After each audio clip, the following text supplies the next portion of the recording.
त्र्यंबकेश्वर मंदिर परिसरामध्ये भेसळयुक्त पेढा आणि स्पेशल बर्फीची सर्रासपणे विक्री केली जात असल्याची धक्कादायक माहिती अन्न आणि औषध प्रशासनाच्या कारवाईतून पुढे आली आहे।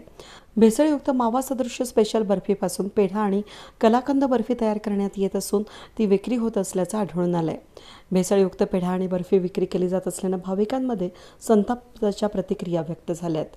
अन्न आणि औषध प्रशासन नाशिक कार्यालयामधून धार्मिक स्थळांच्या यात्रेच्या ठिकाणी येणाऱ्या उन्हाळी सुट्ट्यांच्या पार्श्वभूमीवर होणारी गर्दी लक्षात घेता भेसळयुक्त मिथ्याछाप अन्नपदार्थांवर कारवाई करण्याबाबतची मोहीम हाती घेण्यात आली आहे। भाविकांना दर्जेदार आणि भेसळविरहित अन्नपदार्थ मिळावेत याकरिता अन्न आणि औषध प्रशासनानं गुरुवारी 18 एप्रिलला त्र्यंबकेश्वर मंदिर परिसरात अचानक कारवाई केली।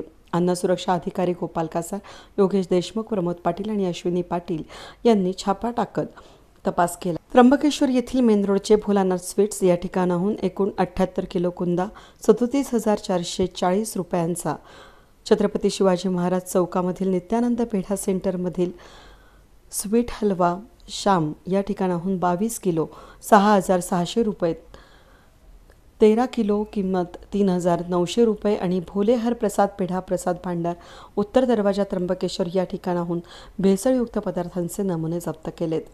या ठिकाणी घेतलेल्या नमुन्यांचे अन्न विश्लेषकांना पाठवण्यात आला असून अहवाल आल्यावर कायद्यानुसार उल्लंघनाबाबत पुढील कारवाई करण्यात येईल। भाविकांनी धार्मिक स्थळी प्रसाद म्हणून पेढे बर्फी मिठाईची खरेदी करताना दुधापासून बनवलेल्या असल्याबाबत खात्री करून खरेदी करावी। भेसळयुक्त अन्न पदार्थांसंदर्भामध्ये तक्रार आल्यास आणि काही गोपनीय माहिती मिळाल्यास प्रशासनाला कळवावं असं आवाहन प्रशासनाच्या वतीनं यावेळेस करण्यात आले। वेद न्यूजसाठी प्रतिनिधी कमलाकर तिवडे, त्र्यंबकेश्वर।